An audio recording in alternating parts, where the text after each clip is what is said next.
Boker Tov and good morning. I'm Rabbi Steve Moskowitz, and this is Monday Musings, my weekly show where I basically spend 15 minutes talking to a good friend and a colleague. I hope that this serves as a spiritual kickstart to the week, a way to sort of get everyone thinking about the challenges ahead.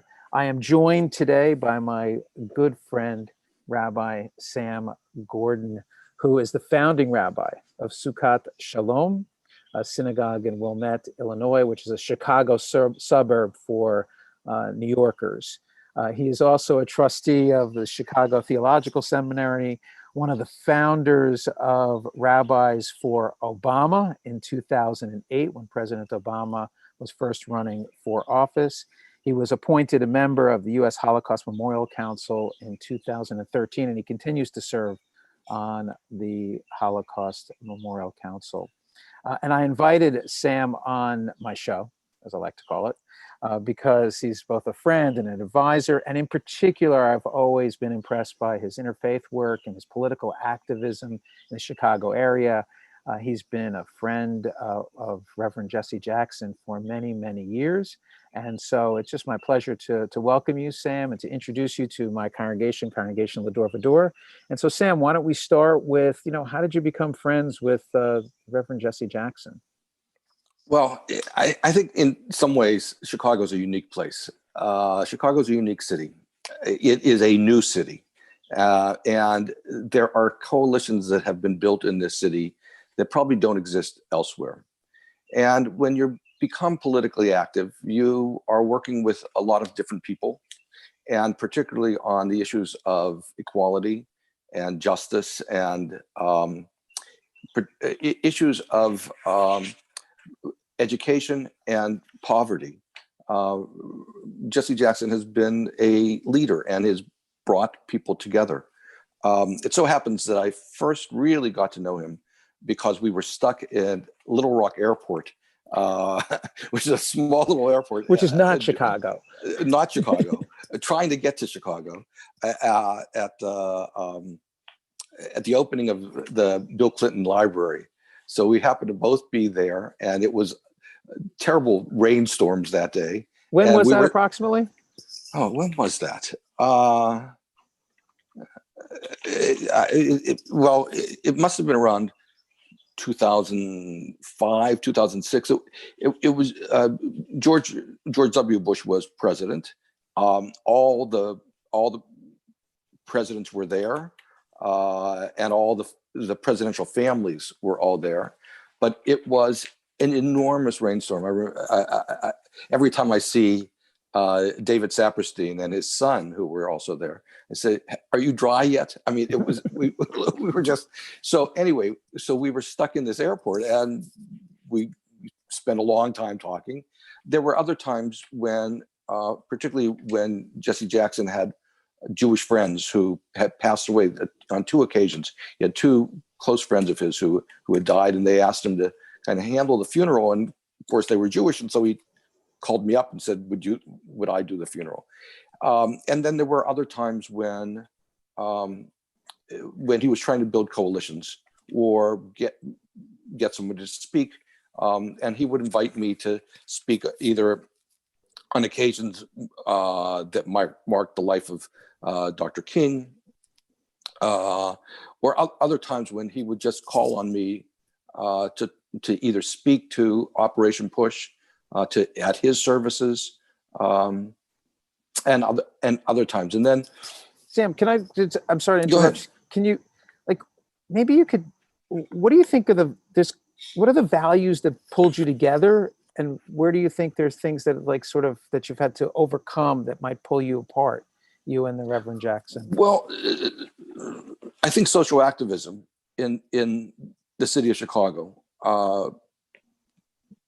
pulled us together initially, and there were other people. There's an organization that's unique to Chicago called the Jewish Council on Urban Affairs, which has been around for a long time. And what does it do? It is it was founded by Rabbi Bob Marks back in, I think, the 60s, and when the Jews, in some ways, abandoned parts of the city of Chicago and moved into the suburbs, there was an attempt to keep a presence, particularly politically and socially, in the city and work on housing issues, continue to work with particularly the African American community, although it then moved into the Hispanic community and others. And so Jesse Jackson was part of that and was close to, and he always had kind of Jewish advisors and Jewish supporters around him, who then just kind of serendipitously involved me as well, because whatever level of social justice activism I've been involved in, certainly not enough, but allowed me to be part of that. So, I'm not familiar with Chicago and Chicago politics and social activism. Are all rabbis as involved as you are?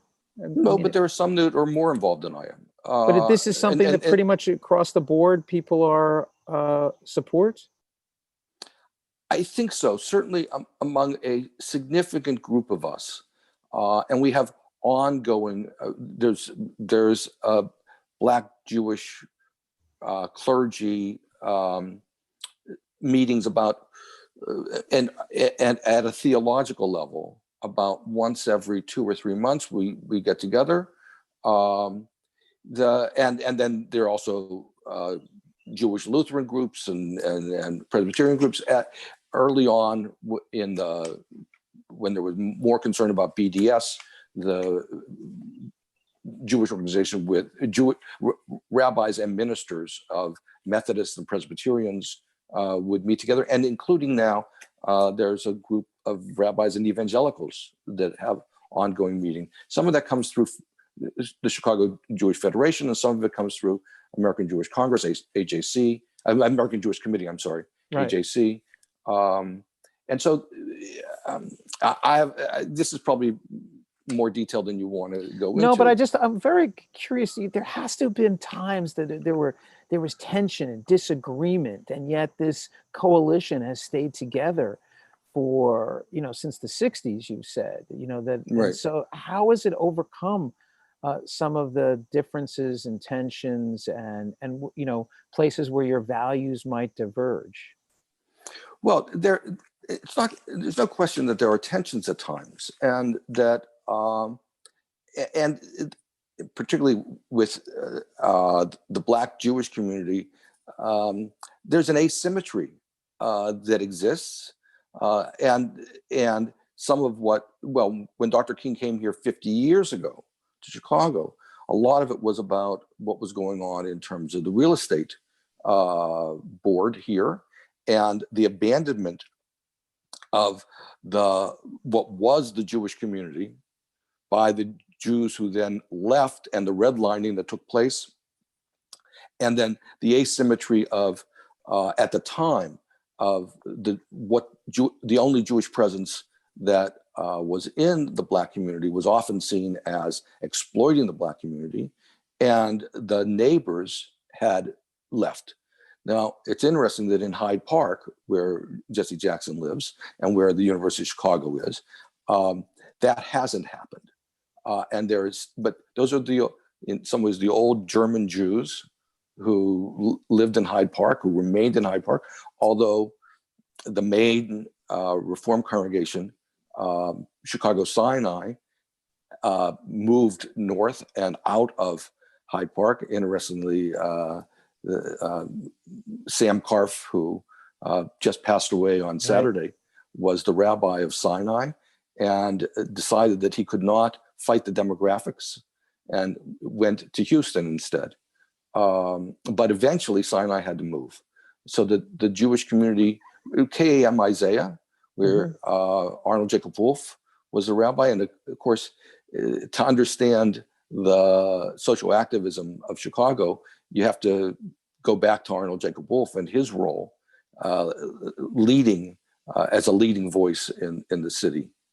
So most of the Jewish community still lives in the suburbs, or has many? Yeah, well, and the city has become much more vibrant, and so many people have moved from the suburbs down into the city, as they've downsized, and then there are more young people living in the city, but there's And still so a great disparity. and there's racial lines that one can draw almost in terms of within city Yes, areas. it's a very segregated city. Hyde Park is one of the places that's not so much segregated. Oak Park is not as segregated. Evanston is not as segregated, but it is a segregated city. And so that's the asymmetry that you're referring to in terms of when you're coming to the table and meeting with your colleagues. Yeah, I mean, I think that the asymmetry of wealth and access and power and so forth is there, although you have a city that, in terms of political power, you have the mayor, the Cook County commissioner, the state's attorney. The African American community is very strong. I mean, I have a different analysis of maybe the difference between Chicago and New York. And I don't say this to be disparaging of New York, but Chicago, I don't. Go ahead. But Chicago's a new city. And it was formed really 1840s, let's say, at the same time that Jewish immigrants came to America, particularly from So Germany. I see what you're saying. So they were there at the beginning, in a sense. They were there at the beginning, and fascinating therefore there was, when you think of like gangs of New York, and you think of the tensions that existed between the old New York and newcomers coming in, there was no old Chicago. Yeah, there wasn't some nativist kind of. There was no nativist. There was no aristocracy. Right. That had existed. There was no Dutch aristocracy, as an example, that had existed for 200 years prior to the arrival of the immigrants. So the immigrants came at the same time, and they had to build coalitions. And in many ways, the Catholic Jewish coalition happened where in other places, like in Boston, there was great tension between Catholics and Jews. Here, the Catholics and Jews set up their own schools, law schools, medical schools, and in general, Jews were able to go to those schools. My wife teaches at DePaul Law School, right. And DePaul Law School was open to Jewish law students long before Northwestern, which was a Methodist school, was open, and the same thing with the Jewish hospitals giving privileges to Catholic physicians and medical students. Can we go back to something? I want to push you a little bit because my sense is like you always stayed at the table, regardless of the tensions, and I want to ask you and push you a little bit. Was there any sort of pushback that you received? Staying at the table. Jesse Jackson has said controversial things in the past. So there's controversy surrounding today Jewish involvement in the Black Lives Matter, and that whole movement. You're politically active. You founded Rabbis for Obama, which is obviously showing your stripes, if you will, more than other colleagues might do. And you refuse to walk away from the table. It's one of the things that I admire about you, but I want you to, can you say more about that? Like, why did you refuse to get up? Well, because I think there were things that mattered more than our differences, and that there are some colleagues in Chicago, rabbinic colleagues, who are far more radical than I am, particularly more radical on the Israel issue, although I'm pretty far left. But there are others who are more radical. And back to the Obama situation, I think when one of the reasons why we founded Rabbis for Obama was because of the demonization that was going on outside of Chicago. So people outside of Chicago didn't understand how completely connected he was to the Jewish community, that that his mentors, all the people who took care of him when he first moved to Chicago, were Jewish leaders, and the Jewish leaders of Chicago really knew him and supported him and were behind him. And I think that Arnold Jacob Wolf and Bob Marks and other rabbis who went before me had kept those commitments going, and had that sense that we had to stay at the table, as you said. And then, it comes back to us when it's not a one-way street. After Charlottesville, and certainly after Tree of Life in Pittsburgh, it was Jesse Jackson who first reached out to me. My parents were married at Tree of Life. My grandparents' yahrzeit plaques are at Tree of Life, and I happened to have been in Jerusalem leading an interfaith trip to Israel when that happened. We were up on the rooftop of Beit Shmuel doing Havdalah, and as we put out our candle, our phone started buzzing, and that was Pittsburgh. So, and in the middle of the night at 3 a.m., I'm in Jerusalem, and Jesse Jackson calls up, and to tell me how concerned he was, and asking what he could do, and so forth. And then in the morning, I went on his radio show. This was a friend calling, in a sense. Yeah. Oh, yeah. This was not a political call. This was kind of a friend. And so I was in Jerusalem, and I really was very conflicted. I thought, do I have to go home and be with my congregation? And I took the advice of a number of people, and I stayed in Israel.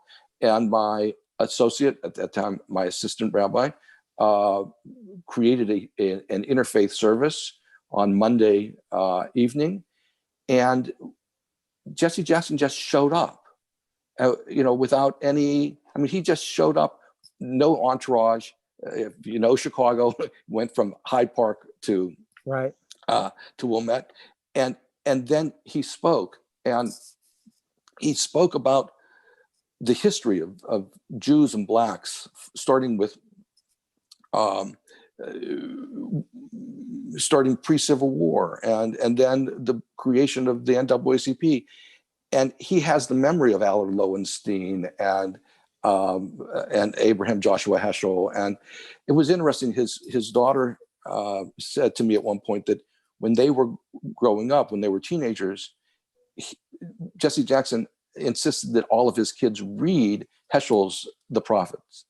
Wow. So so there is, and so I had a much better understanding of his Jewish sense, and being one of the last survivors of the King generation, and of the role that Jews had in supporting King, and also the language that King used and Jesse Jackson uses is Moses language more than Jesus language. Yeah. And they really do get the Exodus story, and that's part of the narrative. Yeah, I would like to, and with this, I want to wrap up a little bit. So I would like to think, though, it's more than just, that it's important that he was there for you, and he called, and stood by the Jewish community. But I would like us to stay at the table for greater reasons than just that, it comes back to us. That it's important work that you're doing in terms of the social justice work. And, as Jews, I think we need to remain engaged in that, and active in that. While I think it does offer benefits, if you will, and I think you offer evidence of that. The main reason to do it is because we must do it, and we're called to do it. I always have admired you for, your willingness to stick with it and stick to it, and to stay at the table. Because I'm not sure how easy that is. I don't think it's easy at all. I think it's sometimes easier to get up from the table in frustration, and anger when someone, because people have said hurtful things at such dialogues, and things that, cut to our core in terms of things that we believe, especially when it comes to Israel. And so we always want the people we're sitting across from to offer words of support to everything that we believe in, to affirm everything we believe, but that's not always the case. And yet we have to stay engaged and stay at the table. And I think as you've offered us, friendship, matters. And friends don't always have to agree on every point. So Sam, thank you so much for joining us. This is just my delight. This is just the beginning, of course, of a Okay. very lengthy discussion. And so Boker Tov.